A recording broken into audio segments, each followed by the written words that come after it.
What is up, everybody? Welcome back to Golden Dice Podcast, episode number 44. We're starting to creep up to that 50, but we'll be there in no time. But we've got another good episode here for you guys, again, with a little bit more crowded than what we have been used to. So I'm excited to get some more voices on here. But with me today, I got Scott, I got Brian, and I got Eldis, the GQ champion himself. How are you guys all doing? He gets a title? Yeah, he won something. Something none of us have. That makes sense now. None of us have Yes, yes. Ha ha ha. I have so much clout. I mean, You got seats. yeah, you got it. You got a seat. Yeah. Are you planning to use that seat if you can? Are you hoping to in October? I don't know what your schedule is. Oh, absolutely, yeah. Awesome. I don't have I'm not sure exactly when everything is set up on their end yet, but They're not absolutely sure plan when to. everything is set up on their end. I don't Yeah, think. as far as I know, Q4, but October, 100% I think, I is plan what on they going. said. In an article at the bottom, they dropped it. They're like, Worlds will be in October. No date Yep. or anything yet. Just that. Nah, none of that.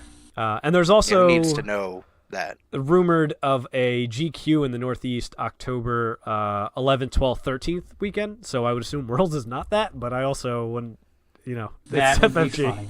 Yeah, you just can't put anything by them. Yeah, exactly. All right, well, cool. So yeah, Eldis and Scott, we'll start to dive right in. They were at a box tournament this past weekend that our store ran. I twisted their arm and made them run it, even though I wasn't there.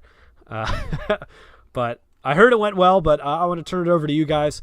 You could start to talk about like what you guys pulled, what you ran, how'd you finish. And just kind of have free reign to talk about, just your thoughts on that day as a whole.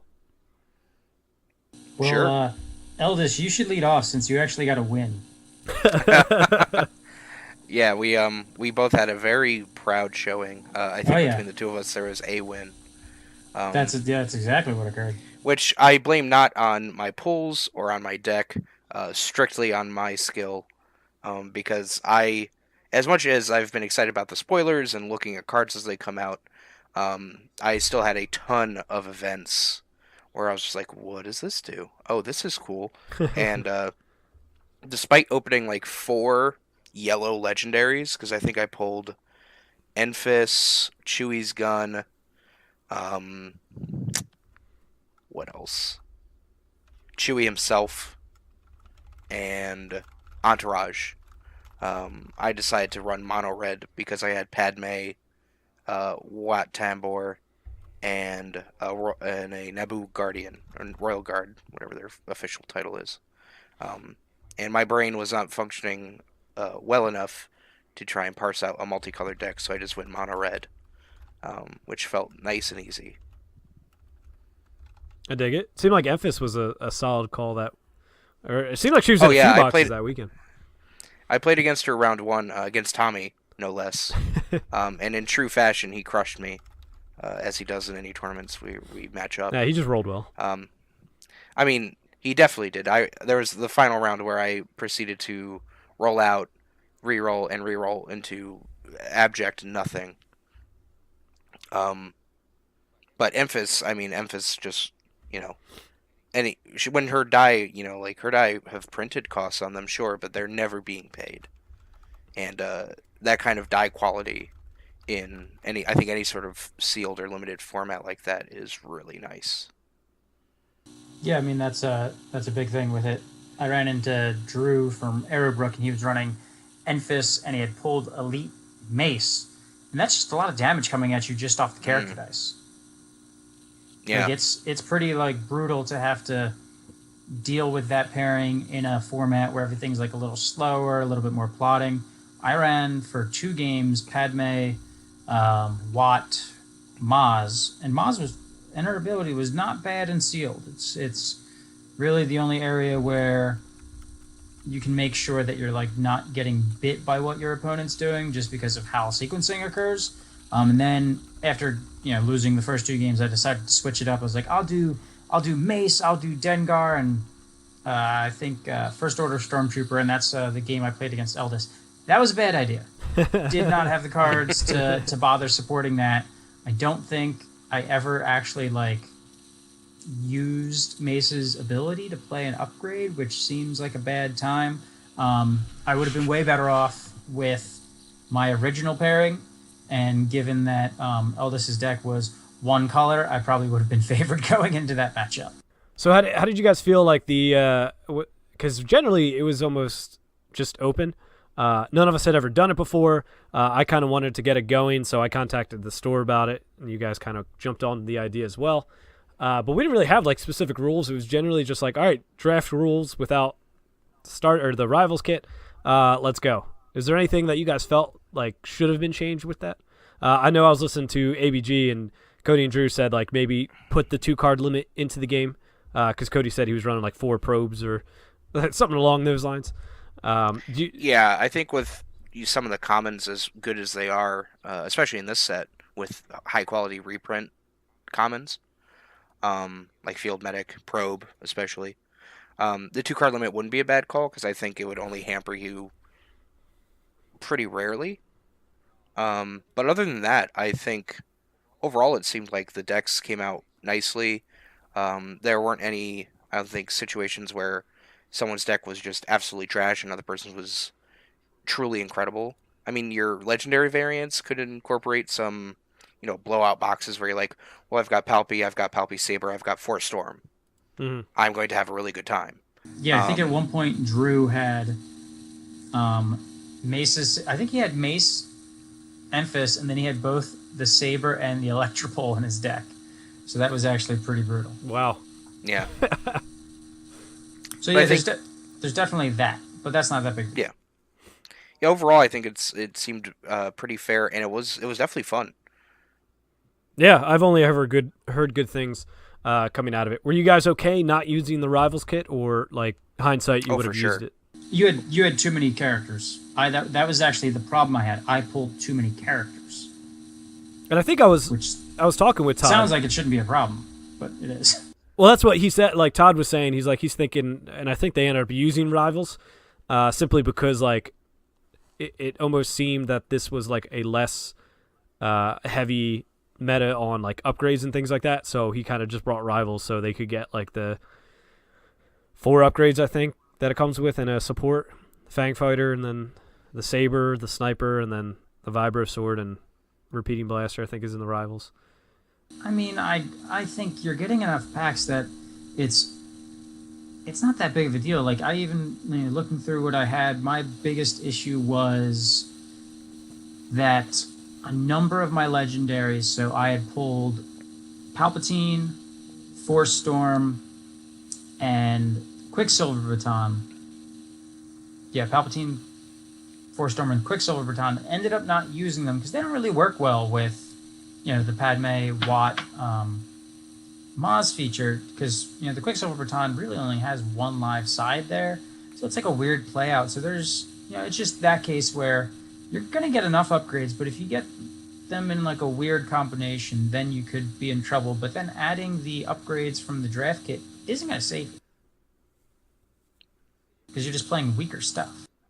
Yeah, I actually only had I think 1 upgrade in my deck. The rest were support die. But honestly, I can see the logic of adding the Rivals kit or the new kit when it comes out. The was Allies of Necessity. Yeah. Yeah. But I like leaving them out because it forces you to use these cards for the set that you're opening. And I think, I'm sure there's enough variants where there could be someone who's just screwed by a weird box where they don't get good supports or upgrades, but I think there's probably enough variants there that the probability is good enough that anyone who plays will be able to build a functional deck with the amount of upgrades or supports that you'd like.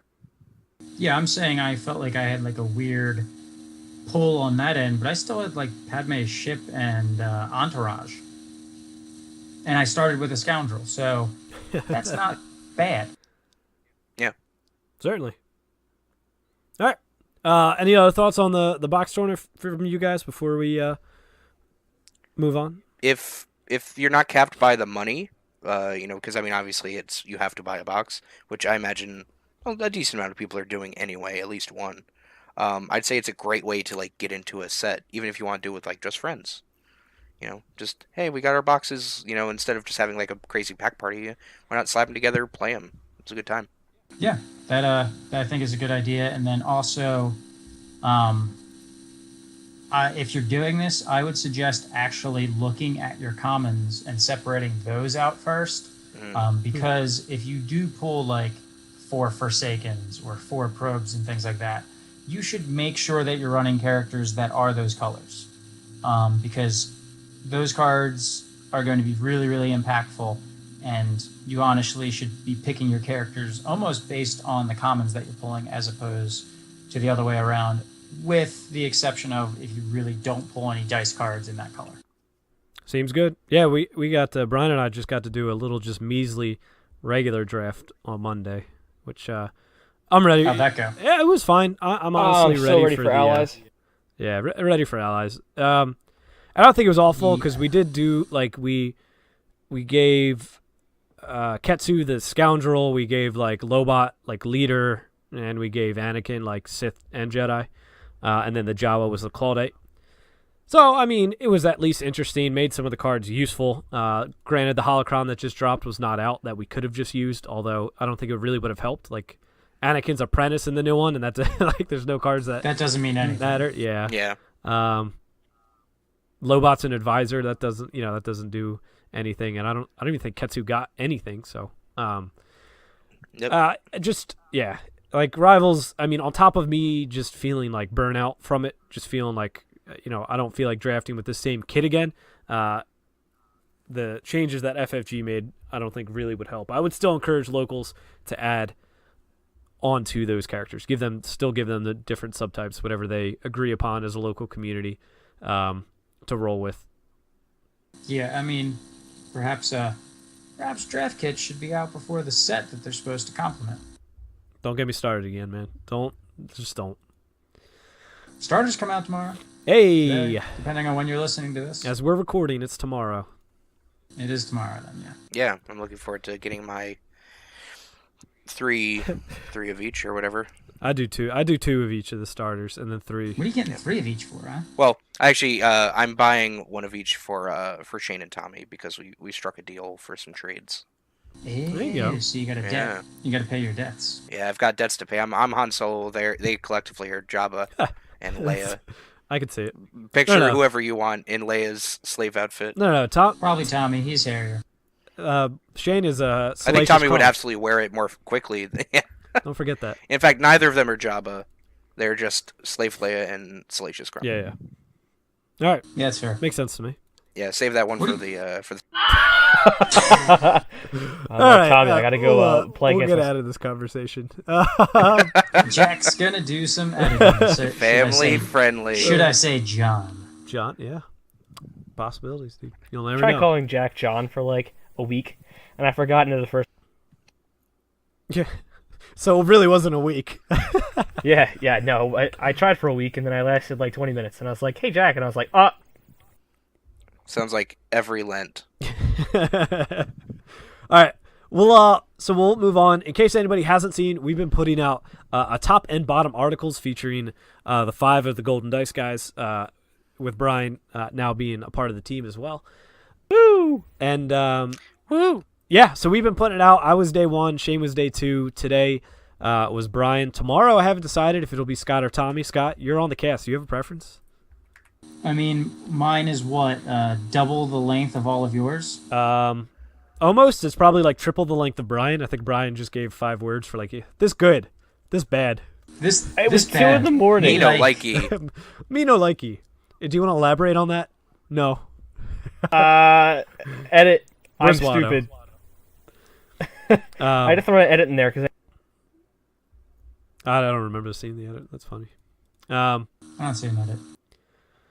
So we're doing the top and bottom, and those few articles are out now. 3 of them, like I said, and I wanted to give this time to Scott and Eldis. If you guys want to roast any of us, question any of the things that we've put up or push back on it, feel free to do that. Brian, if you want to do that for me, and then if I want to do that for you, that's open ball game. I feel like Scott's been preemptively thinking about this, just ready to roast one of us. While I appreciate that you guys have tried to I think sort of internally vary your answers so it's not all just the same article over and over.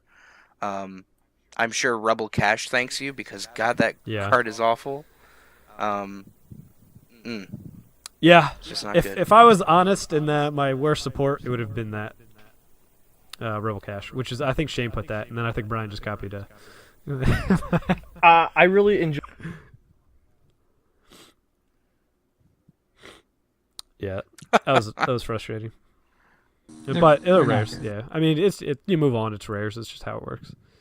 I got a playset of everything, Yeah. and that's all you can ask for. But yeah. In case anybody's wondering, so I did put Fickle Mercenaries like as my bottom support. It was more of I think this card is overhyped more than I think it's bad. I think once Rivals comes out, I think people will just run Hired Muscle. Like if you do, Tommy's been talking about like a double down deck with like 3 Entourage, and then I think you just do like 3 Hired Muscle.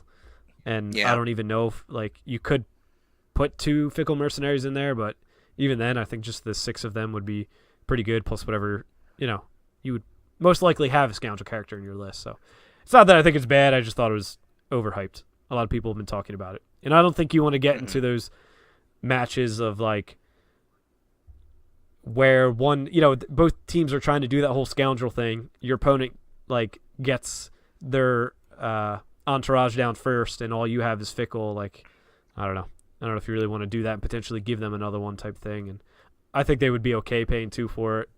I don't know. It's just like really weird for me. But of course, it's probably good into just like those middle aggro who's spending 2 every turn to drop like an upgrade type thing because they're not really looking to save for that. Yeah, I'm sure there's some matchups where they'd never be able to steal it, and then there's matchups where they could steal whenever they want, and then you're just sad about it. Yeah, and I feel like I was also looking at it from the aspect of like that Snoke 3Y deck, like Snoke Watto Fost, and that I think would want to run Entourage because it was probably running Hired Muscle already, but I don't think it wants to run Fickle because I don't think it wants to get into that battle either.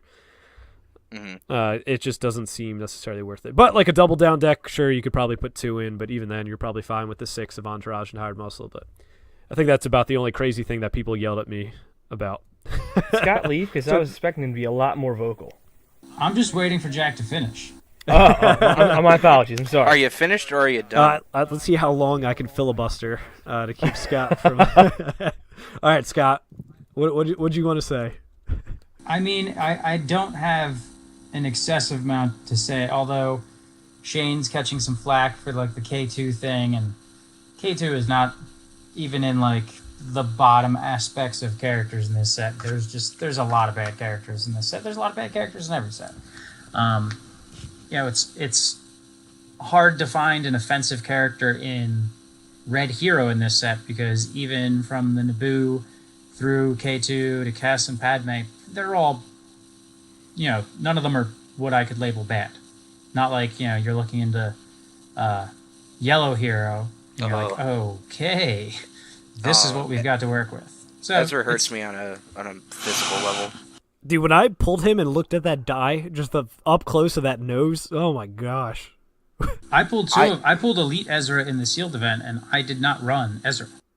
It's a good choice. I had Elite Ezra. I had like 3 Ezra. I had so many Ezra dice, and just looking at him and seeing that he's not a Scoundrel, that he's Spectre and Scavenger, both useless. Yeah. There's some subtypes that are irrelevant.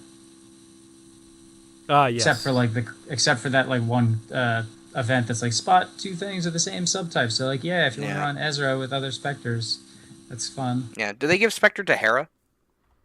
Yeah, did she get Spectre leader pilot? Harrison, leader pilot Spectre. Okay, I was about to say if they should, that makes sense. Most of the stuff that they added on was like pretty intuitive, but there's some that just don't matter. And some that will likely never matter because they have there's too many subtypes to make them all matter. Yeah, if they don't have events to back them up, then you're just like, oh, that's cute. Yeah, I think Zeb is one now too. I mean, he was one already. That makes sense. So it still does. The Fickle Mercenary thing, that's gonna be more of a card that you wish was never printed because it's just going to be an annoying thing to have to deal with on the table. Even in the sealed event, like when me and Drew were playing, we both had a Fickle on the table and we both like stole each other's. It was just like, I really don't feel like dealing with this ever. It's going to be more of that than a card that you're like, oh, this card's not good. Because Entourage exists. Yeah. And that thing wants you to put Scoundrels on the table. And Fickle Mercenaries is a Scoundrel card that can actually put out some damage. Yeah. Yeah, without all the pay sides of hired. Yes. I don't even. I'm just saying when you go and you get your entourages out, and then you draw up your next hand. If you don't have hireds and you have fickles, you're fine. You're still getting that +1 bonus to the entourage, and you're still putting a dice on the table that can do some damage. I think it's more of a saturation thing than you caring which one you pull at the time. You just want to be able to put 1 or 2 down in that turn after you've dropped the 2 entourages. Yeah. That's fair. And I mean, like I said, all of us were coming from like the standard outlook. So like, people had brought up that K2 in Shane's article was good in draft. But again, we were looking at it from standard and just trying to like really just mix it up. I mean, like you said, if all of us put like Ezra is the worst character, Rebel Cash is the worst support. I had Malice as my worst. I don't remember what Shane had. There's a lot, but there's options. Worst events is like whatever. Worst events. There's so many, and all the bad events in the world, and Brian picks a 0 cost removal as a worst event. That's the one. That's I can't get past confounding. that. Just well done. I have no defense either. I was reading over it, and I'm thinking to myself, and I played it at the draft on Monday. I played it on the draft, and I was thinking to myself, like, man, not every card in my deck has purpose at this very moment, and there's a lot of cards that won't have purpose a long time from now. So why not just ditch it and use it? So yeah, I'm clarifying that I'm a big old dum-dum. I know. That's why I wrote the edit. I'm a big old dum-dum. There's like 70 other cards that I could have picked in this set that I'm like, wow, this is trash garbage. I almost gave you a little editing job there, Jack. My bad. I had to catch myself.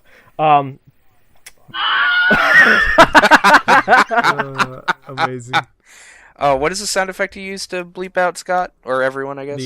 Or just The Scott? Wilhelm scream is what I use. Oh, perfect. Hilarious. That is perfect. It's the fascist state that we live in.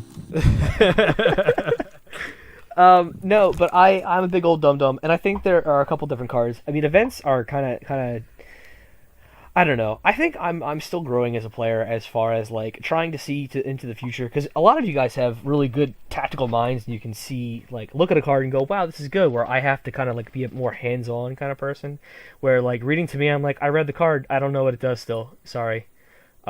So I think I can't predict the future. Once I start playing with the cards, I can kind of see like, wow, this is good, or wow. Word of advice: anytime there's a removal and in the top left corner there's a 0, it's probably pretty good. That's fair. That's fair. When I was building for the sealed, it was like quickly going through each color and being like trash, trash, trash, trash, trash, trash, trash. If the event didn't end up in that trash pile, I didn't even want to look at it pile.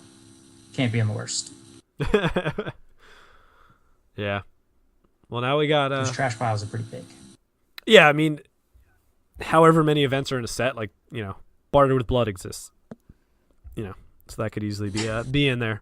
That was Brian's top event. He just didn't want to put it. Okay. He didn't want to open up. Next, moving on. Shane's bad. Well, so far you guys are what, three for three on Force Flow? Yes, all of us have put that. That actually challenged me. And just so everyone's clear, we actually did not talk about what each person was picking.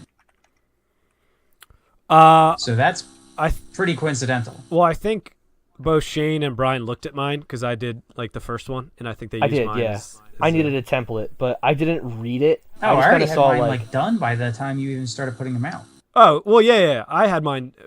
Shane and I had done ours done like once all the cards were spoiled, and Brian was like the day after. I just needed the template. Dirty cheater. Whatever, dude. I do what I want.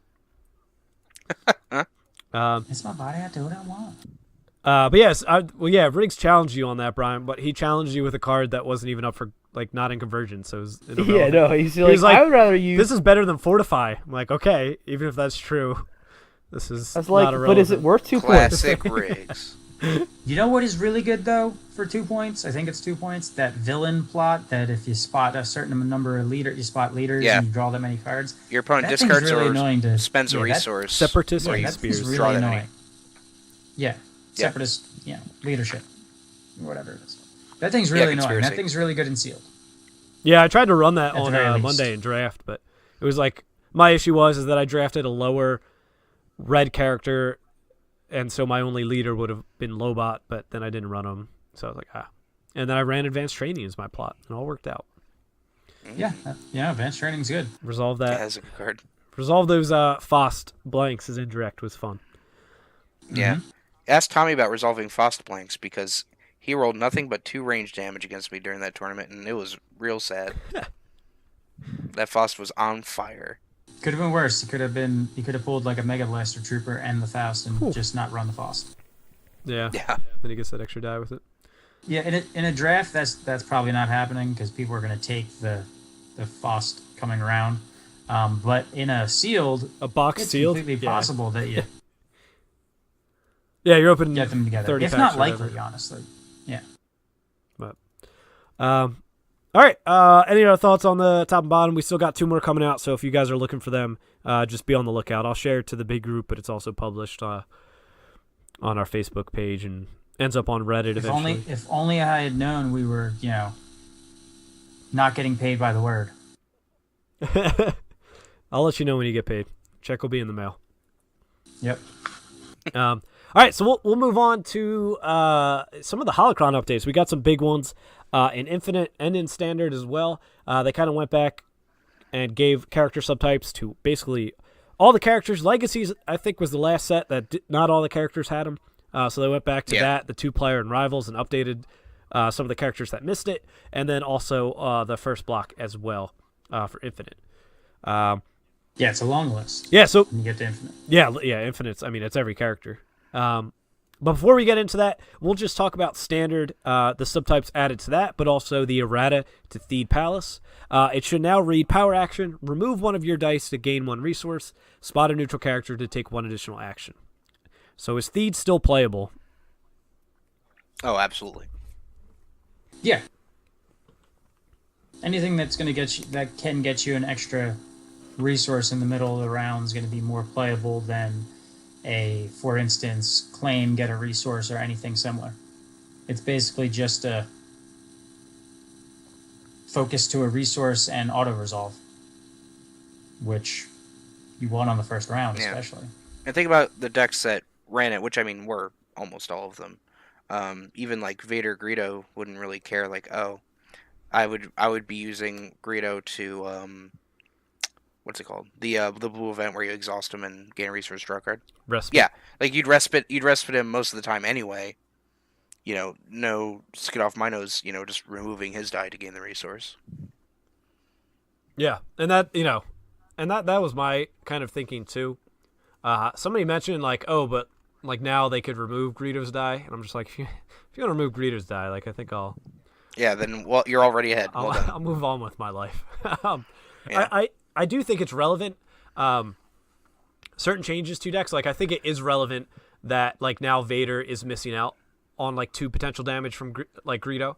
I think it hurts. Yeah. If you're. It's a big deal. Yeah, and also the I don't know every deck that would be like this, but I'm just thinking the Yoda 3-wide AR deck. I think that losing Theed could potentially hurt because sometimes I'll just do that on the Gungan, which is still a fine thing to do and probably what you would want to do if you're still running Theed.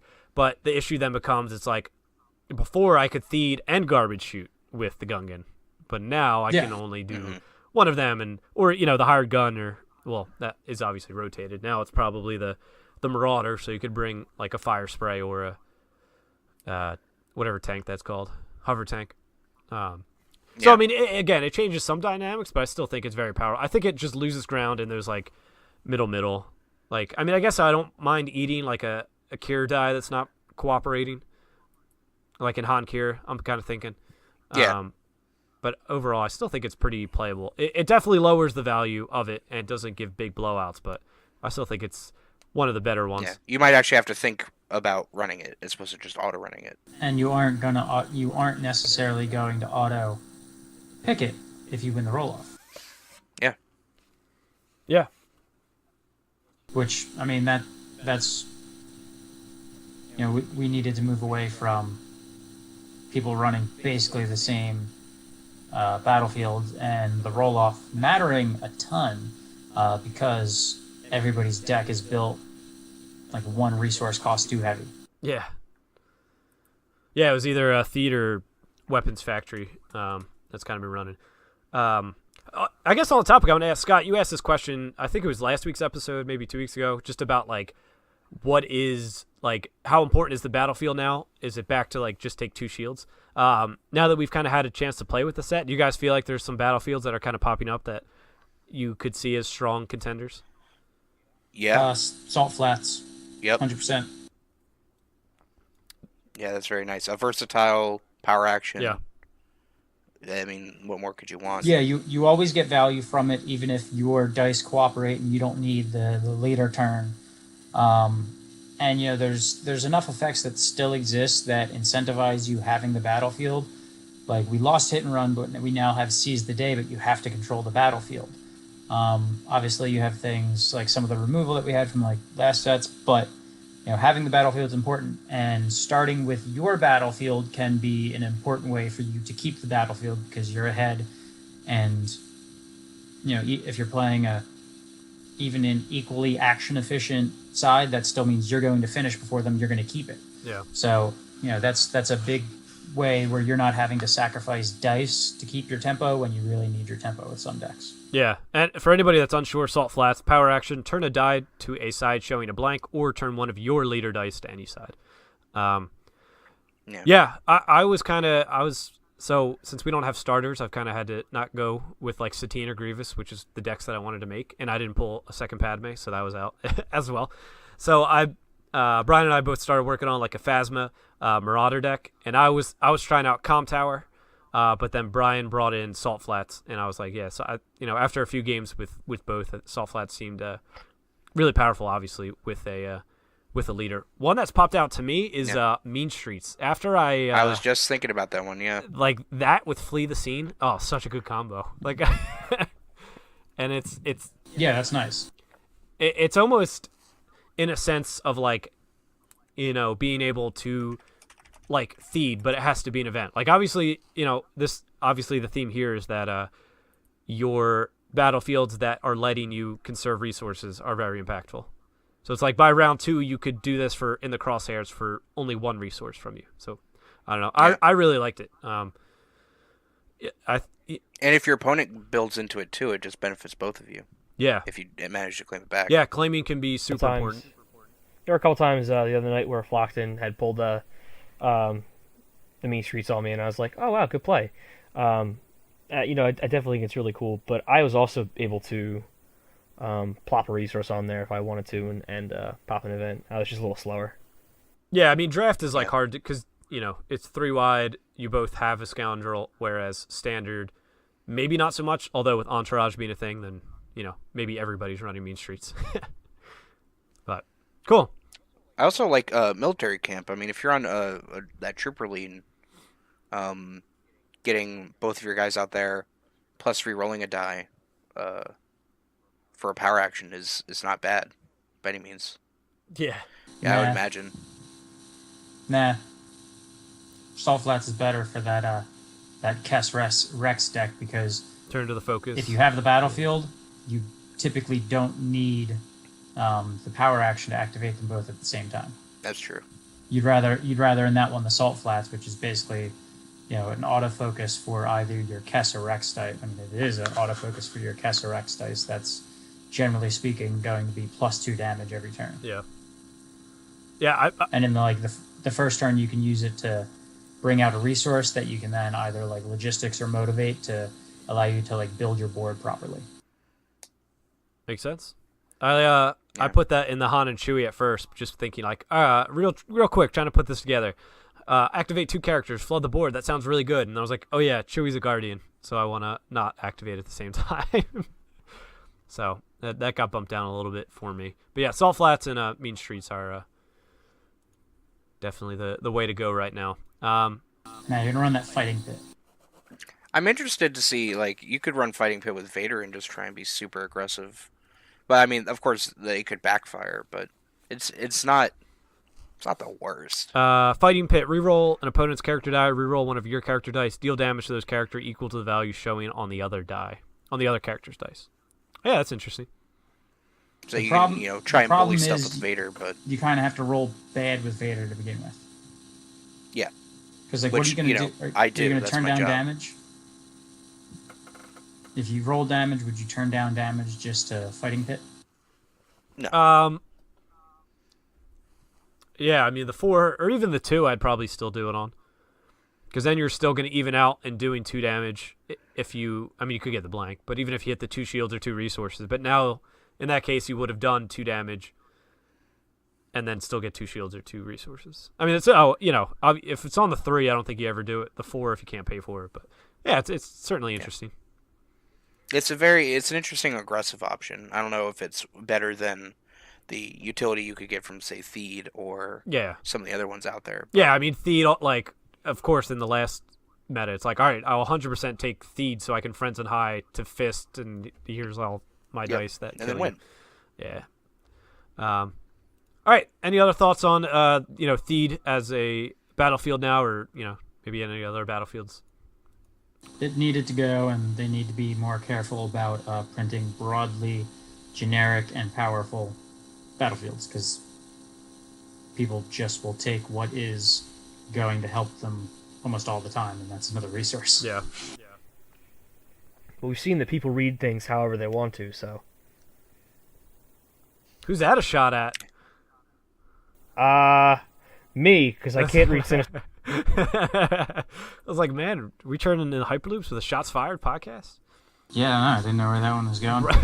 Brian, no, he's been on here for like 3 weeks, firing shots at people. I'm ready. I'm putting on my boxing gloves right now. I'm ready to go. All of you, just me actually. I'm ready to fight myself. All right, good talk. All right, we'll move on to the character subtypes. Well, we should probably, before we touch on the character subtypes, we should probably touch on the things that are errata but didn't actually make the holocron. Oh, that's true. I definitely forgot about that. Do you have that in front of you, Scott? You want to say those? I mean, we have the what was it, the Uteni force tree? Utini. Atani? Uneti, yeah. The Uneti force tree that added a then between the sentences so that you can't just, draw your entire deck at will. Yeah. That's just a clear, templating typo similar to Qui-Gon. But then the other big one was the Lat gunship in order to break up the Kess / I guess you could do it with it Iden too if you got that into a villain deck. In order to break up that infinite combo, they've now changed it to where you roll in the trooper die and then resolve or remove it before rolling back in the Lat die. So it's obviously a substantial nerf to the Lat, and it likely puts the Lat in a situation where it's a unused legendary now. Yeah, I wasn't overly excited about the Lat. Aside from the combo, I don't even think it was that good. And now, doubting your own dice, it'll feel good if you hit damage, but then if you hit the blank or something, you're just like, oh. I mean, it's not a Lat. I mean, it's not a doubt in the sense that the dice you're still netting a die. Yeah, no, I understand you're netting a die, but I don't know. The biggest problem I see with it is I feel as if, as printed, it's paying a bit of an armored reinforcement tax, because if you're looking at the dice, it only has a 2 ranged, a 3 indirect, it's got the 2 shield, it's got the 2 resource, and then it's got the 2 specials. That doesn't feel like a 4 cost. Nope. Yeah. Support. Yeah, if you in a trooper deck, I don't see myself playing this over a different vehicle. Yeah. I don't think I mean, there's that aspect. It's like you're looking at it, and if you compare it to a Mega Blaster, it's clearly well behind, and they're obviously very, they're obviously meant to be the foils to one another, because this is the villain red legendary that focuses on troopers, and this is the hero red legendary that focuses on troopers. They both cost the same, but the Mega Blaster is well ahead as far as utility. And then if you compare the Lat gunship to say Entourage or something, you're like, why would I pay for this? And I think that comes down to honestly the damage size it has, being too few and too little, even if you like move past the trooper reroll shenanigans, which makes it kind of like a narrow card to begin with. Yeah. Because you have to play it with troopers. Yeah. As opposed to just leaders, which is way more. It lets you into way more colors. That's the thing. Yeah. And I guess anybody that is curious in the combo as well, the way it's worded now is that you would have to roll in, resolve that die, and then re-roll that support die. So it's like, say you're still trying to do the loop, and you rolled in Kess, you hit the double focused.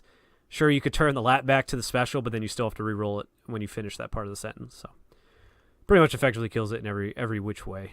Yeah. All right. DOA. Yeah, it feels bad. That's a legendary, but it's like, what are you gonna do? Not, not change. No, it? you're not. Yeah, you're not going to not do it. It's just Yeah, I was reading the article that the Hyperloops put out. I think this was somewhere in like the unusable tier, and they mentioned like it was going to be super duper high, but it's a shame. I hate seeing that happen. I mean, I like the card, I like the art, I like lat gunships, so it's a bummer. I still struggle. Like, I mean, like Hero, I don't know. They don't have Snoke. Snoke is just still so busted. It's like, think about some of these villain decks. It's like, all right, I'm going to jam 2 Fists. I'm going to do 2 Mega Blasters, 2 Hired Muscle, 2 Entourage. Let's do this. 2 Hand Cannons. Let's roll. They have Yoda, which he's not as good as Snoke, but he's very, very close. The problem is, if you're looking at the lat, this does nothing with Yoda unless you want to put Stealthy on him or something like that, or you're running another Trooper. Whereas with the lat, it works well with Snoke. Snoke's a leader, not the lat, the Mega Blaster. Yeah, but it still Snoke just has so much more versatility because he can Snoke one of your garbage random 8-point guys dice for 3 resources and then still use his dice to focus. Whereas Yoda, you got to take the resources first with his dice, and now you don't have powerful focus dice to change those dice. Does it? Now that I'm thinking of it, isn't it kind of weird that the Mega Blaster Trooper is what generates extra dice, not the gunship that quote unquote could deliver up to 30 troopers? Like, I kind of feel like the Mega Blaster effect should be on the gunship. Yeah. And it shouldn't generate like First Order. It should generate clone troopers. Hey, all right. Put in your application for FFG. And no, that's just like I'm like looking at it. I'm like, I feel like this would be the thing that would like just add extra dice to the field. Yeah. But yeah, it's probably one of those legendaries that and Ezra would have Scoundrel. Scott, you could have been the change. If you want to play with the lat gunship, it's probably going to be a labor of love. Looking at you, Shane. I don't even think. I tried to think about putting this in the Kess Rex decks Kess Rex deck that I brought over Tommy's today, and I just could never think of myself wanting or being able to play it. Yeah, I think you have to run Armored Reinforcement to play it because I think it is kind of costed as almost an Armored Reinforcement tax, and that's obviously kind of not going to work with a lot of troopers. Nope. And there's really not like overly powerful dice, anyways, to do that with. All right. We'll move on to the character subtypes. I'll read through them. Some of them are just irrelevant, so we won't spend much time on them. If you guys want to stop me, I have a few ideas of where we want to stop anyways, but feel free to do that. So we're just going to do the standard for the subtypes, and then we'll get into the Balance of the Force for Infinite. So Anakin Skywalker from the Rivals kit is now an apprentice. Bib Fortuna. Oh, man. Yeah, so apprentice is nothing right now. You said you were going to skip the ones that were irrelevant. Well, I was still going to read them. I meant skipping and talking about. Bib Fortuna is an advisor. Again, irrelevant. Captain Phasma from the 2-player set. Leader Trooper. So this is very relevant. We have a lot more Trooper things. We have leader stuff with like Quicksilvers and whatnot. So I think she's the lowest. I mean, she's obviously the lowest point costed leader Trooper that the dark side has. Yeah. The other leader Trooper is what? Iden at 15. Phasma's at 14. Iden and then other Phasma. Callus. Yeah. And Callus. Yeah, Callus is We'll 18. get to it in a second. Yeah. Yes, I mean, that's super relevant. Those are keywords that trigger off a lot of things.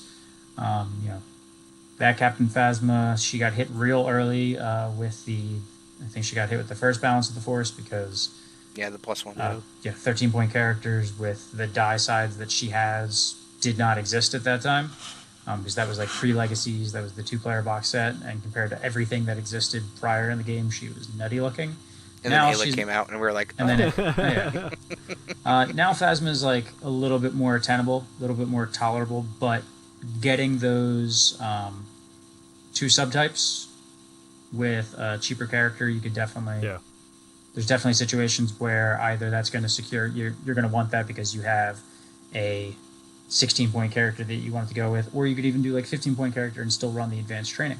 You could do like if you wanted to do like mono red villain, you could do Phasma Iden and advanced training. Well, she's still 14 at elite. So that's a 2-point plot. So it's 14 plus 15. Oh, why am I thinking it was 1-point plot? Yeah. Yeah. So you'd have to pick another 14-point character. That doesn't excite me though. Like part of me is just like, oh, I'll resolve Stormtrooper dice for blanks as indirects, but I feel like I want more out of Phasmas. All right. We'll continue on. Dark Advisor is now an advisor. Congratulations. Jawa Scavenger is now a Jawa and a Scavenger. Thank goodness it's a Jawa. Callus, another leader trooper, so another villain, red leader trooper, 18 points. Do we think Callus starts to come back? He's super good with. He's probably maybe one of the best characters with the Quicksilver baton. Yeah. Aside from Phasma, just because she lets ranged into melee. Yeah. Yeah, just trying to think of who can pair with him well. I mean, we've got... Talzin. There's still always Talzin. And Watto. But, Watto. Seems like a non-starter, but... Yeah. But part of me then is just is that like a Watto noise? Yeah, oh, sorry, that just jumps out That's sometimes. Brian. Oh, yeah, I hated it. But part of me then is just like Callus, especially if you do like Watto. I mean, I guess Talzin's different, but like if you're doing Watto, it's just like, is that better than like Palp Watto? And I granted those are different decks, but it's I don't know. Yeah, those are different decks, so I can't. Yeah. Yeah, Callus has 3 1-sides for an 18-point elite. No, thank you. I mean, sure, he can turn his 1-sides to a 2 or a 3-side, potentially. Dude, but then you can run his bow rifle, dude. All these Legacies legendaries, dude, they're on the come up. Callus bow rifle, Grievous wheelbrake, like, let's go, dude. Let's get hype. Saw. You had me until you said Grievous's. Tommy's offended right now because you said that. Grievous's wheelbike is on the come up. I mean, it's literally runnable now compared to not. Well, yeah, but I mean, yeah. If you're considering it's starting at -10, it's 1,000% better. Yeah. It was at -10. Now it's at like a 2. I mean, I don't think the Leader Trooper edition makes Callus like a world beater, but if you like Callus, if that's a character that you like, you now could feasibly like make that like your pet project deck, and it wouldn't be the worst thing that you've done. It's true. Like you're going to win a substantial amount more games just by the addition of Leader Trooper to that deck. Yeah, him in an Elite Storm, plus the plot, that could be something. Hey, if you got a theme deck night where you got to like throw Callus against the Crew of the Ghost, Callus is on the up. All right, heard it here first. Scott is buying all your Callus for $10 a pop. So if you're looking to sell them, Scott's buying. Rain dice upon him. All right, we'll move on. Kylo Ren from 2 Players Apprentice. Lobot is an advisor. Luke Skywalker from Legacies, the starter, is apprentice. Maul Scavenger Sith, so at least he got the relevant Sith one, which Love bumps Scavenger. him up a little bit. Why is he Sith at that point? Is he a Sith character? Is that like? I don't know. Because isn't the Maul we have the Clone Wars Maul? Not the Clone Wars. The Rebels Maul. He's not a Sith at that point. Yeah, I mean, I guess maybe the argument is that he still has Sith like abilities. He just doesn't have the title. I don't know. But yeah, that's a little boost for him. I still think he's kind of bad, but yeah, it's better than not having it. Until we get some cards that specifically like mess with Sith. Yeah, and then you're just destroyed. Well, there is that new card. It's like spot a Sith and turn all of the character's character dice to a side or something. That's interesting. Poe Dameron is now a leader pilot. And that's cool. I like the fact that he is the leader. So Yeah, pilots. And I feel like Pilot will become Pilot Yeah. just sounds like it will be relevant. yeah, Yeah, which I is agree. And leader is actually super relevant. That's a bump to toe. yeah. And the last two for standard is Ray from the 2-player is an apprentice, and Rose is an engineer. Both Yeah, both those don't matter. And I think Rose Apprentice is could matter. yeah, apprentice maybe might because we've seen a few pop up, but Yeah, I don't think engineer ever that's will. so specific. That maybe she gets like a how card. many? Yeah, there'll be does, one does engineer Chewbacca card. have engineer?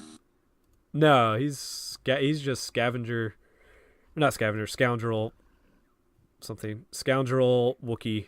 Wookiee. I So feel they like didn't give him Wookiee, then what? Then what is life? What? All right, so that is Wookiee could be a thing. yeah. There's plenty of room for that. It'll be interesting to see if they expand upon that. Yeah, give me Tarful. Give them. All right, so we'll move on to the Holocron update. I don't know if you guys have this in front of you. I do. If there's anybody that like just kind of jumps out at you, they went back and changed a lot of things. Pretty much everything stays the same from Balance of the Force of the past, but the only note is that FN did go down a point. He's back at he's at a +1 instead of a +2 like he has been at. So we're looking at the Infinite Holocron now, where they just took 2 points off like every character that never got played. Yes. Actually, Or it's not 3. every character that never got played. It's every character that didn't get played once Legacy dropped. Because you have the original Han Solo, which in his time was one of the best decks. He was passed by though, Yeah. like even by the Empire at War. Like he was Yeah, well, probably. Sabine said, "Why would you run anyone else?" Yeah, I'll Yeah. spend 2 more points and play Sabine. Yeah, but they literally chopped 2 to 3 points off of pretty much every character that never got played. Yeah, see, I like that though. Han Solo at 16, man, he's a little spicy. Yeah, like I mean I that's like- especially with the full array of ambush cards. yeah, Finn at 13. Finn Awakening at 13 has a very good dice. FN at 14. I personally like Ahsoka at 15. Yeah, I I might. think that's actually interesting. yeah. Yeah, because you can actually play her with other characters that are worth it. Yoda and Sarasu. That seems interesting. I can get behind that. Yeah, you could definitely do. You mean lightsaber mastery, Yeah. Sorry.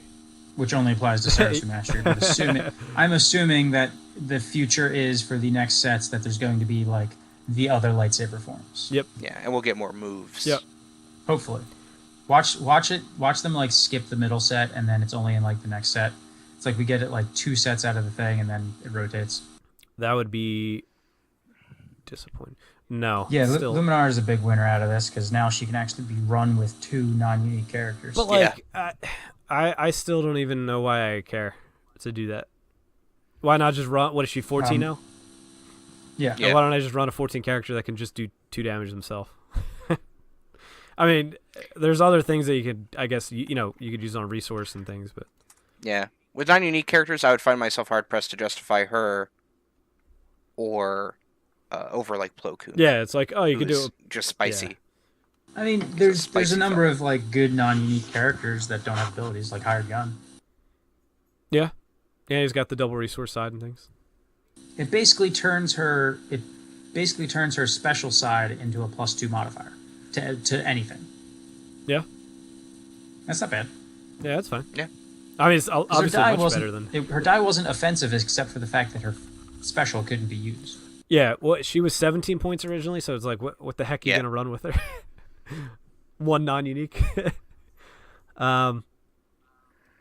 Yeah, I mean, it's cool seeing some of these people drop. Mace Windu's down to 19. You can What run if IG Baze is and playable Chirrut at 18? together. Yeah, Baze and Chirrut are 15 each. Baze, or Is 16, IG sorry. playable with, like, 16 Talzin? and 14. IG 88. What's he, 18 now? Yeah, it he's would be. probably Yeah. fine. Now. His sides aren't awful. And he's got a decent special. Dude, you could run him with Grievous to make him cost 17. It's amazing. Oh, my God. Yes. Trust me. Big plays, big plays. Krennic Darth. at 17. Yeah, Krennic's cool. It was a shame he was. I really liked him in the movie. So Actually, the 2 that I think probably are like the most competitive out of the things they've changed are probably Akbar and maybe even Mon Mothma. Yeah, looking at them, like, seeing the 9-point decent health techie hero red units like that, they definitely could get some spice. I mean, pretty much every character that we've seen that's that like 9/12 has a ton of focus. They're serviceable. You put them somewhere in there, they'll do a job. Yeah, she's interesting because she gets that reroll too, and she's got 2 resource sides. I also wonder if Unkar could now pair with Watto. Unkar Watto something. And I don't know who gets the elite there out of those two. Probably Watto. Like Iwatto, Unkar. Is and then you've Unkar got a 10 scoundrel? points, right? Did he get scoundrel? Good question. That's a long list. That's he did. No, he got scavenger. Scavenger. He did not get scoundrel. Oh, Never the mind. best keyword. Scavenger. The best. There are a number of scavengers. Yeah.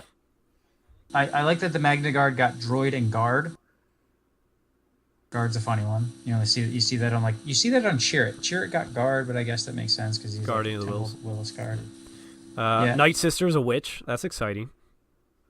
Ooh. I feel like that'll get used because we haven't seen a old Daka yet. No, yeah, it'd be cool if they start to bring all of them in. I mean, we got Talls and we got Loose. Mm-hmm. And it's kind of weird that they would bring Loose in before, like Old Daka. But Yeah. I mean, like, at some point, they're probably just like, we need a Night Sister. Thing out of that. fair enough. Bounty Hunter is probably the most, like, it's a really underused keyword, despite the fact that it should be, like, It should be right up there with like Jedi and Sith. And Scoundrel. yeah, even. Scavenger. I mean, yeah. And Scavenger, of course. The best keyword. I feel like Scoundrel almost should have been confined to the light side. Because that's kind of, and then like Bounty Hunter is the dark side version of a Scoundrel. Yeah, that's an interesting take. I could dig that. Yeah, because I mean, there's some things that like, Yeah. I feel like in the Star Wars universe, Scoundrel just implies a certain amount of like puckishness. Yes. Like a certain amount of like, oh, they're not so bad, they're just a scoundrel. Yeah. You know. As opposed to being like Jabba the Hutt and throwing people to a rancor. Yeah. So overall, how do you guys like feel about this? Are you gonna play some Infinite now? No. I would. So whereas before, if we had like a GQ where one of the events was Infinite, I would just have done something else that day. Now I would actually actively think about playing and even like spending a little bit of time preparing for it. Yeah, I'm in the same boat as So that. that's a huge difference. I hope that they didn't spend like too much time figuring out how many points they were gonna like lop off of everything, because it just seems like they lopped off 2 out of everything that didn't get played, and then 3 out of the things that were like running jokes. Yeah. And I think that's completely fair. Like, you don't need to put in any more testing for this stuff. You have a lot of proof that you could just arbitrarily cut off points, and all you're doing is bringing them in line with characters that came out later that almost have identical sides and health, but were like 2 or 3 points less. I feel like I would need to print this sheet out and bring it with me. The subtype is definitely like the subtype stuff. Like the points, I mean, I'm going to hope and trust that everyone just kind of plays by the rules. I think all right, so like going through the subtypes. They're self-explanatory generally, yeah. Yeah, like most of them, but like some of the things that you think there's like some rare circumstances. We're gonna play a game. Everybody close their subtypes except me. Tell me what to do. This is America.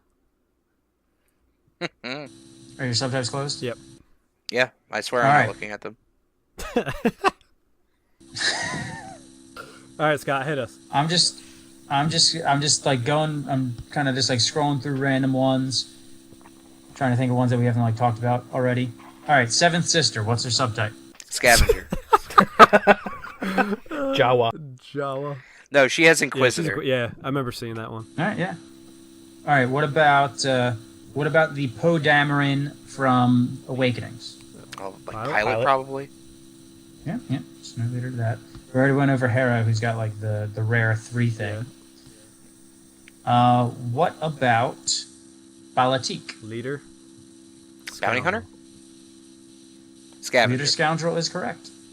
No bounty hunter. No. No bounty hunter. I guess he's not really. He's not looking for a bounty on Han Solo. He No, just wants to be paid what he's owed. So I think for the most part, like you can look at these things and be like, this should be. I mean, it's just for the most part, it's like this should have been that. Yeah, some of them are just like I would probably forget like Baze's guard, and I don't think there's gonna be anything relevant to that. Or if like somebody tries to play a pilot thing with Rose, but she's really an engineer. Like some of that stuff, if my opponent is playing it, I'll forget. Obviously, if I'm bringing my team, I'll kind of know who's. You know what you're doing. I believe right now Rose is the only engineer. Yeah, so I mean that's going to stick out with me now, obviously, because we're talking about it. Chewbacca should have engineer. Mm-hmm. Yeah, that'd be because have engineer inspector or pilot inspector. They just gave Respecter. They just gave Respecter. Yeah. Yeah. Servant of the Dark Side's a scavenger. Interesting. What is scavenger? What do they do? They scavenge. Scavenge. Well, clearly, but like I do like. I actually the only one I like is Ray 1 having scavenger. That's cool. That is perfectly sensible. Yep. They're. I mean, I feel And like Jawa scavenger. they're definitely gonna do something with scavenger because it's printed in a lot of places. Yeah. Ezra from the Empire War set, he's only a scavenger though. I'm surprised he's not a Spectre. I guess they're like, oh, this is episode 1 of Rebels. We're taking this Ezra, which it kind of might have been, I think, judging from his picture, because it's when he steals. It is. You know, I just realized that Awakening's Finn is a scoundrel. That Awakening's Finn, I tell you. He. Is he trooper? Because I would have given. Nah, see, he should be trooper. Nope, he's just scoundrel. I would like trooper, yeah, but with his new point cost and scoundrel. He should be. That's pretty attractive, I'm giving some real looks at Finn. Real he should looks. be trooper. I feel cleaner. like Finn should have. I feel like Finn should have trooper scoundrel. Yeah, I would definitely trooper do that. maintenance To make him like a unique thing. Yeah, I mean, because that's literally what it was. Yeah, And also he started that movie his Legacies one is a trooper, which is crazy that the first one wouldn't have it. Yeah, like it's not like he's a nobody. He came from the First Order. I mean, quite literally, the Finn from Awakenings is even more fresh off the boat because he's stealing stuff. Their alt art of him is him in his outfit, like, which I'm excited that Finn could be half playable in Infinite because that alt art is probably still like my favorite. You could definitely come up with some like zany deck that wants to use like TIE fighters or something like that, and you're like, all right, I'll bring Finn. And it's like you get a pretty good dice for. I mean, 2 dice for 13 points. It's got 3 damage sides. Is he? You can play a deck that has 4 TIE fighters, 4 X-wings, double down 5 and 5. Let's go. You could do that. Let's go. Let's see weapons you and could vehicles. run. What's it called? Yeah. You could run. What's it called? Why can't I think of the name of the? You can give him Quicksilver Baton. The 1 cost. That's neutral. Oh. What's the 1 cost support that was like really good? Imperial you get a Officer? discount on something, and it's 2. Deck team? Not tech team. You get 2 if it's like a vehicle. Why can't I remember the name? It's Rally Aid? hero only. Rally Aid. Rally you Aid. You could run 5 and 5 Rally Aid, Oh. Yeah. See, now we're cooking. Yeah. and then you get to run that thing that lets you activate all your stuff at once. And who partners with him? You could get 2. You could make this 3 wide. I think that's the ideal. Yeah, 100%. And then you remember that you're playing against blue with Force Solution, Ancients, and Shotos, and then you like, oh yeah, Infinite. Single die Finn, E Yoda, Gungan. That's a 3 wide, 3 color deck with. You can't double down. You ruined it. Darn. Ruined it. It soiled it. Yeah. All right. Any other thoughts? We'll get to Patreon questions. Any other thoughts on these? I'm very proud of them for going this hard into making Infinite an interesting format. Yeah, it's way more interesting now. I mean, I imagine they didn't like put too much. I don't think they probably did any testing around this because that's kind of the idea of Infinite. It's the Wild West. Clearly, some stuff in it's going to be broken, so it doesn't matter if you break more stuff. Yeah, I'm fine with that too. I do wish. 'Cause obviously, like I understand why they did it, why they only went back with characters and subtypes. But there's definitely some supports that I wish got subtyping, namely like things like Mortar Team. Yeah. That would make some current deck options much more interesting. But I understand why they didn't because that's just a lot of stuff at that point. and there's probably also some stuff that is Scoundrel, or could have been Scoundrel, that you don't want to be adding Scoundrel subtype to with Entourage existing. Yeah. Yeah. All right. We'll move on to some of these Patreon questions. Flockton's in our Discord, so some of these questions are pretty, unintelligent. All right, so we'll some of these ones we'll just skim through, obviously. Banana Crapshoot asks, is Brian really just Shane's alias, and how is free mitigation bad? Brian? Brian plays Destiny, so of course he's not. Shots fired. Shots fired. No, and I'm dumb, so. Awesome. Flockton asked, where do you see Mother Talzin in this new standard meta? Only in Flockton decks. No, that's not true. I think people are going to be trying her out with Palp for sure. Because why not? Emphas. Yeah, I mean, she's still in a good place of being a 12-point character that satisfies both the I need my characters to do a little damage and pull their own weight, and then also still be my little focus monkey. Yeah. She's got like an ability that's almost like 2.5 dice. And with the loss of cards like Second Chance, Illusion, Rise Again, stuff like that, she has access, her deck style at least, has the best access to Witch Magic, which is still which I think might be more powerful now than it was before because of those cards being gone. Plus, there's a slew of cards from the last set that I don't think really got used because she wasn't seeing a ton of play outside of, I think, that semi-fringe Dooku Talzin deck that was just a bit of a meta call. I think she has a lot of spice that could very well be popular this set. Yeah. And she got that sweet all-art Witch Magic now. Yeah, and she's a spot gloss. Hey, yeah. I think she's still going to see play.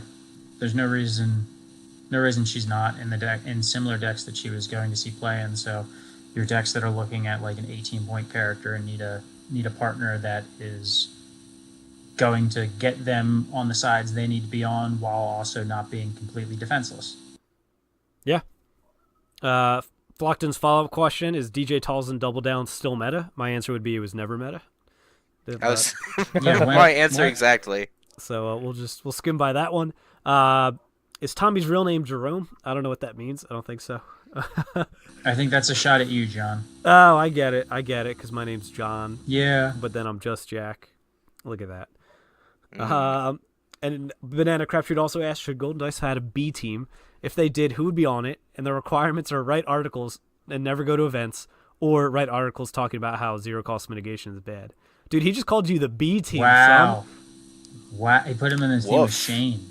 B team with hurts. Shane, baby. Listen, I have done more than Shane, and it's only been a month. Brian is a doer, not a This thinker. is his third podcast. He's a grower, not a shower. I play Destiny more than once a year, okay? I go to events. That's all it is, right? That's the bar. The bar's pretty low. Yeah. Well, you hit events and you're good. Yeah. So that's way above anything we ever compared expected. to Shane, you're from crushing it. Shane was like, oh, you know what? Maybe I should go to store championships this year. I'm like, I hate you. Your existence and the things you say. Speaking of tiers, Inception asked, who's on the Golden Dice S tier aside from him? Dude, my boy Eldis, dude. Golden Dice S tier. With Inception's B tier, let's be honest. Ooh. Oh. Fire Yeah, back. he's gonna hack your stuff. And then the machine crash is gonna happen. Yeah, I mean, a bot can only go so far as you program him to be, so. He's self-aware. He is self-aware. How awesome is Plo Koon 2 Marauders with Fist? Kind of irrelevant because the thing doesn't stack, so you only still get 2 villain cards. Yeah, it's the same as anybody else that isn't Plo Koon and 2 Marauders. I'd rather on Yoda 2 Marauders. Yeah. If I was doing it. If that was if that was your goal. Yeah, so just so everybody's aware, Plo Koon does, because for whatever reason, FFG decided that his ability doesn't come into effect during deck building. He doesn't gain the Marauders' ability to bring villain cards. I still don't understand why they printed Plo Koon. They literally have gone and done nothing for him since then. There's no non-unique word. It's even all right, let me do that. There's the average Plo Partisans, which falls apart so fast, mill deck. And then Clone Trooper. let me just re-roll these dice. I don't know. Yeah. I was kind of hoping for an apprentice reprint. Like Padawan was so like, Padawan, that's the fair. one. Yeah. Like I don't like even if they reprinted her and were like, all right, same thing, 8 cost, 7 health, you get a discount. Like that's not overly bearing. And I would get like the idea of you don't want to push that because that deck would stink now because there's not as many good blue upgrades. Yes. Well, really, like losing Vibra Knife, all those things is just brutal. I don't know. I mean, they need to throw him a bone. At least like, come on, one non-unique is set with a text that maybe he can combo with. Yeah. Like they got Blue Hero got a good one, Vigilant Jedi. He just doesn't have a text that goes with. He doesn't have an ability. His special is just good. Yeah, he doesn't have an ability. All right, Banana Crapshoot and Mended kind of have like similar questions, so I'll kind of package it into the game or into the question. Into the game. If you were introducing a new player to the game with Convergence, what deck would you build for them? And then Mended asked, do you think draft is the best way to introduce new potential players to the game? So we can kind of answer these like almost together. I'll say that no, I don't think draft is the best way unless they're a seasoned player of like another card game, and even then that's still an if. I think like building them beginner decks or having them buy the starters is like the best intro into the game. I don't think having them buy the starters is a good intro into the game. Well, I mean, not even buy them, but just building that for them and adding things. No, I mean like having them play the starters. Yeah, I mean, if you didn't cut me off, Scott, I would have said that I would have finished out the 30-card deck and changed things around. But like, I think those pairings are like still good and fine to introduce them with. So if you make the starters actual real decks that are meant to be played against each other. They're characters that are iconic, both pretty good, but now actually like balancing a bit more would be my thing that I would say to do. Or just busting out like the 2-player set or something and just having them add cards to that. I think the 2-player set was probably a really good product for what it was supposed to be. I think the starter decks are kind of misnamed for what they are, and hopefully moving forward FFG is going to finally like think about their playability against each other, because that is a common way that new players do get into the game. You go to a comic book store, you go to a game store, you're looking through the shelves, you see this game, you're like, I've heard a tiny bit about that. Hey, how about you pick up a light side one, I'll pick up a dark side one, we'll go crack it open, we'll play a game. And when, what did we say? What is it, like 20? It's like 23. It's like Awakenings. It's 23 to like 28 points. Yeah, it's just like one of those things. It's like, you need your starter decks to be able to play against each other. Okay. Yeah, there's no way Grievous wins like any of that. Single die Grievous, a droid just sounds so boring and not even. How was it fun. for Legacies? I don't really remember the it was comparison Boba in Fett Legacies. and the Veteran, and then Han and Luke. That wasn't too close bad. point wise, yeah. Because what is that? 16 and like 8 or 9 maybe, and then 14 and like 10 or 11. Yeah, like, and it's not even so much point cost in some cases, but like when it's egregiously like that, when you tack on a plot. Yeah. Yeah. We wanted heroes to have 3 cards too, so we gave them a plot, even though they were already ahead by 5 points. Yeah, just give them that. Yeah. I think as far as like deck wise, if I was building a deck for a new person, sometimes you want to go like thematic there, just so they kind of get a feel for it. So you could do, like, say, a Mace Windu and Ahsoka deck. That wouldn't be too bad. Just keeping it simple, keeping it like monocolored. Even the deck I ran tonight when playing against Tommy, I ran Kess Rex. I think that's like pretty fine for a new player. You get a little bit of like sauciness with Kess's ability, but for the most part, you're just putting some upgrades out on the table, putting some dice out, making decent decisions with your focus sides. So it's both like a deck that is not going to tax them overly heavily as far as like being complicated with your like sequencing and whatnot, but it's got some sequencing aspects that they could be like, oh wait, if I put Rex's blaster out on someone, then I can get both these guys in at the same time. That's good. That's, there's upside there, and if they don't see that and they just kind of play like a normal game, it'll work fine. Yeah. I would say the less triggers, the better.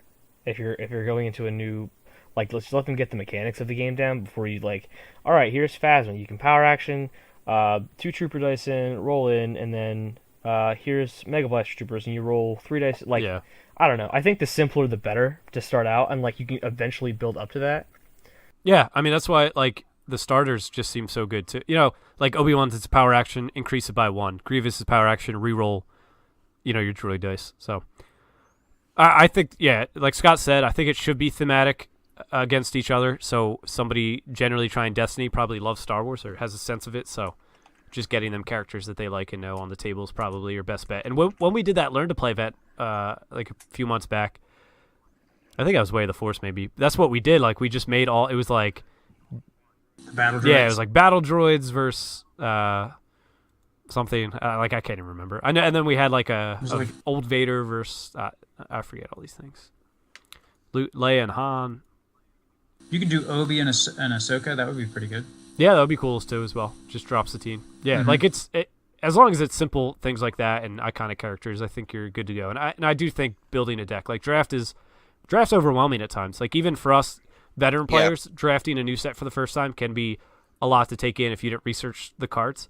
But we already know the rules, and now you're like, and then you get like pressured or self-conscious because everybody else is like waiting for you to pass along cards. Yeah, or like somebody gets mad and be like, "How did this get passed all the way around to this guy?" And then new players like, and like sometimes they're saying it in like modified jest, but then that's not always going to come through. Yeah. How did this crime lord make it around the table 4 times? What's your guys' thought on that? What's your guys on them reprinting legendaries? Stop. Legendaries that they know aren't going to see any play.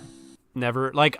Who says Crime Lord's not going to see any play? Eldis, just you playing it. Besides besides the game. I would like to point out that Jack and I did play a game where I had Crime Lord in my deck, and I did Crime Lord Jack. It was like a fluke, but still happens. Yeah, it's cutesy. You know what I mean? It's like what was very Jack hot play? and chewy. There you go, Brian. Congratulations. Hot and chewy. So I heard hot and chewy, and that's a great deck nickname. If you only play decks that are pretty slow on the getting anything going, you might get Crime Lorded.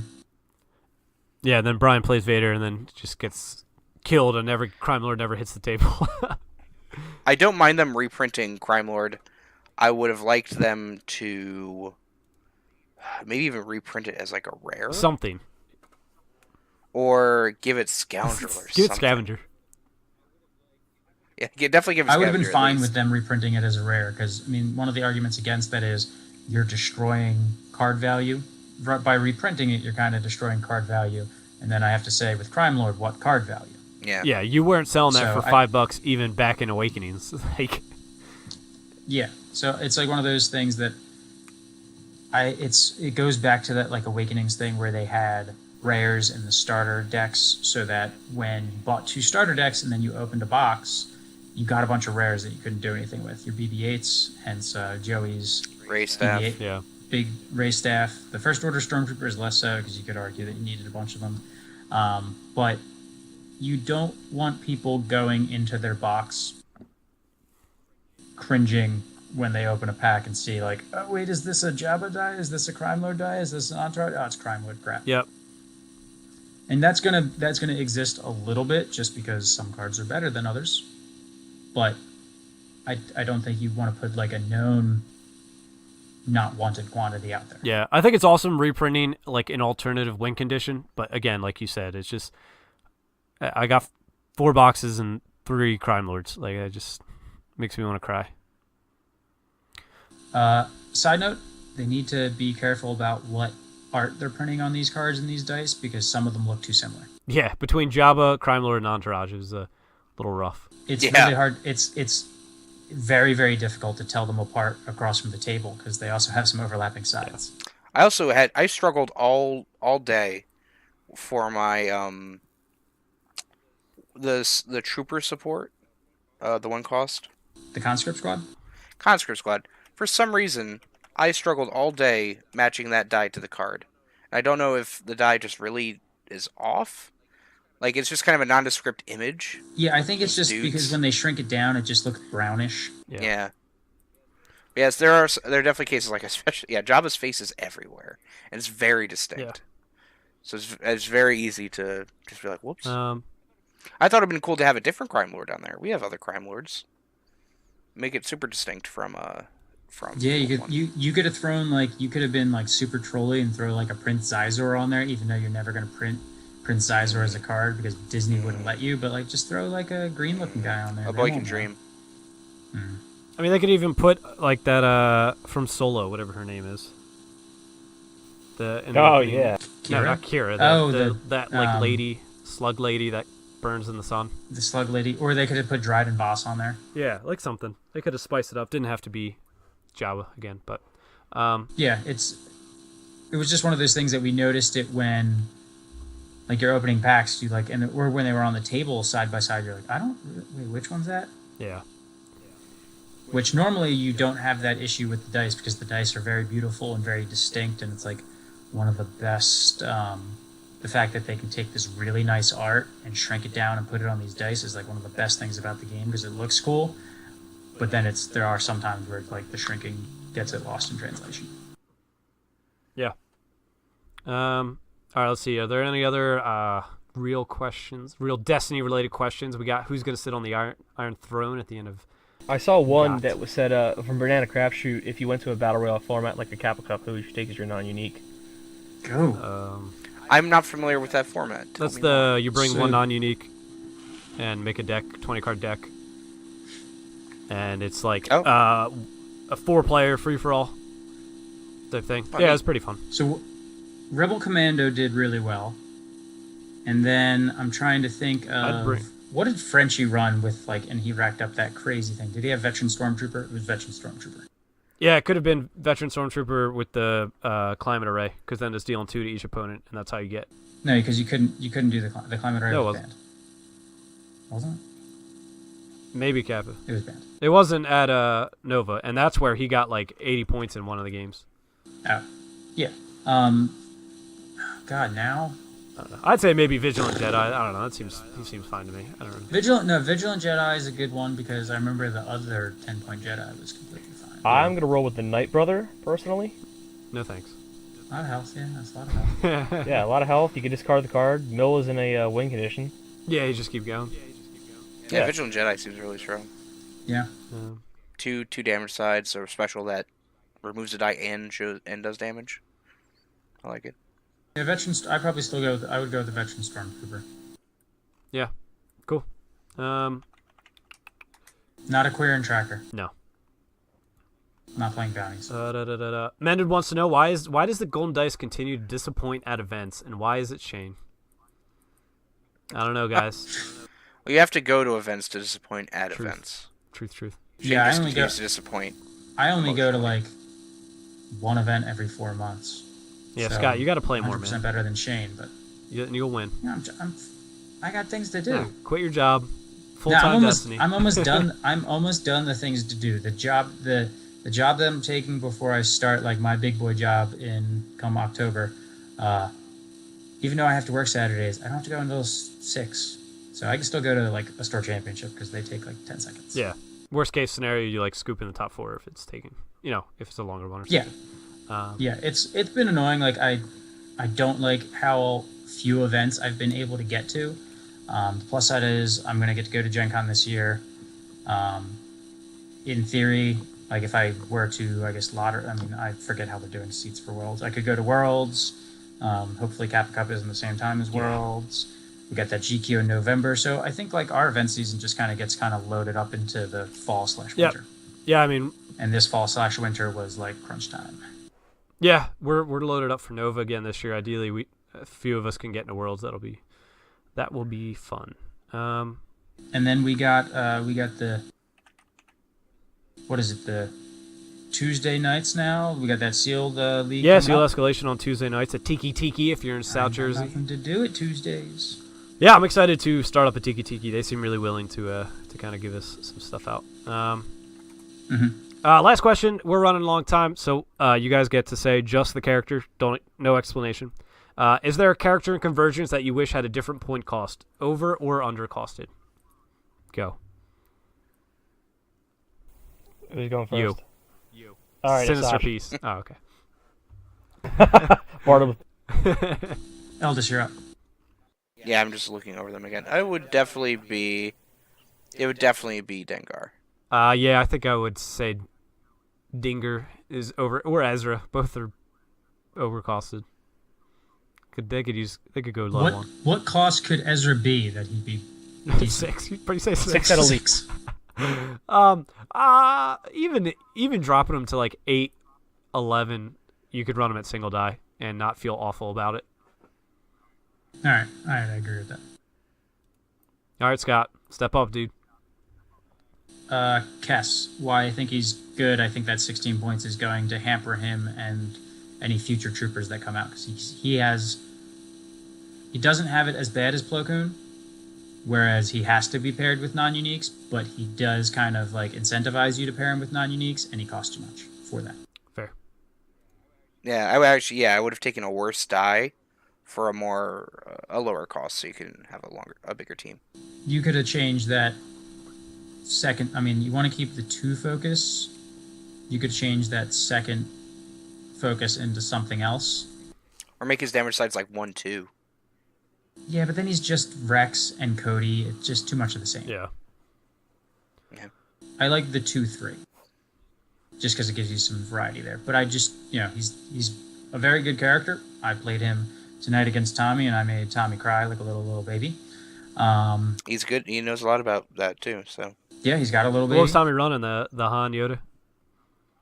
Tommy was running Han Yoda, which obviously it's not necessarily like the fairest of shakes because you don't have hired muscle. Fickled Mercenary I think is good, very good in that deck even, but it's not hired muscle. But yeah, the Kess Rex did exactly what you'd expect that to do, which is be able to consistently deal decent damage and then be able to cheat out big spikes in damage or even just like killing blows. Like if you've got an opponent down to 4 health and you play a Seize the Day and you got a Rex's Blaster on the table, you're killing something. Yeah. Like it's extremely difficult to not deal 4 damage with that array of dice and the focus and Kess's action ability, and then there's even times where you spike much higher. And it's just a deck that's going to consistently like, all right, first turn, I'm going to deal between 4 and 8 damage. If I deal 4 damage, that means I've ramped into extra resources, so maybe I have a second upgrade out. Maybe I just sold out as 4 damage and I just dealt 8. That means going to the next turn, you deal a little bit more. Most of it's directed. It's just a really solid pairing. And then up against the Han Yoda, hired muscle would have just been way better than when playing it with the Fickle, because the most threatening side on the Fickle is the 3-for-1, and if you're going to pay 1, you might as well have the hired muscle, which basically just has like all those sides on it. Truth. All right, we will start to wrap up. So again, if you guys are looking for Scott and Tommy's top and bottom of Convergence, those will be out on Thursday and Friday this week. You're going to need like 20 minutes to read mine, I'd say. Just think about an angry man on the streets yelling about something, and that's what Scott did for Dengar. And oh yeah, because I like put a little bit of slight exposition into what I talked about, as opposed to Jack, who's like a sullen wooden board, and Brian, who is as terse as a baby's bottom. Card good, card bad. 0 cost removal. 0 bad. cost, yes. Yep. All right, good talk. Those will be out this week. On Friday, Brian and I are going to be squaring off on stream for a Jabba.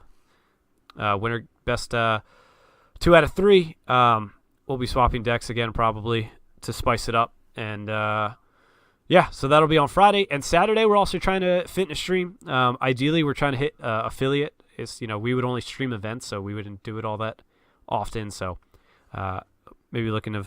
Tommy had mentioned he wants to play. Scott, I think you had said that as well. So ideally, we can meet up and play some games, do a stream. Yeah, we've here, and so the people can make sure that we do this. I said we should have to make decks with our worst cards. Not all of our worst cards, because obviously sometimes that's not going to be possible. But like utilizing as many of our worst cards as possible. Jack, do you want to do that for Friday? Jank on Jank. Yeah, but you pick like Asajj as your worst. That's a real thing. She's better than Dengar. I will not use Asajj. They are the perfect pair. Yeah, a mirror match. Let's do it. We'll definitely do that. We'll talk about and figure out the schedule for that. But yeah, that'll be something that we'll want to do and get Scott, Tommy, and who knows with Shane. But going Who? going off the stream, shout out quick to some of the people that helped sponsor that past one on Thursday that we did, which is Arbitz Tokens, Parker Simpson Artwork, and Vindicator Design, and all the giveaways that we were able to do for that. Ideally, that's something that we can continue to do. We'll have another set of shields to give away for the Arbitz this stream on Friday, so that's something that you guys are able to do. It's on Twitch and YouTube. The giveaway didn't work last time, but I'll see and try and tweak that and make sure that works. Last time, we just had to tell everybody to say something in chat. We took your name down and did a random number generator like we always do. That's our bread and butter of the podcast, random number generators. It gave away that way, so again, if you're on, it'll be 9 p.m. Eastern on Friday. Will definitely be the stream time for that, and just check us out on Facebook or Twitter to see the Saturday stream time. We'll let you guys know about that. But that's all we got for episode number 44 or whatever this was again. And we're going to give our good buddy Eldis the sign-off. Oh, great.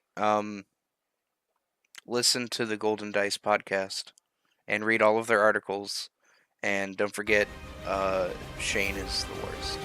But we all love him anyway.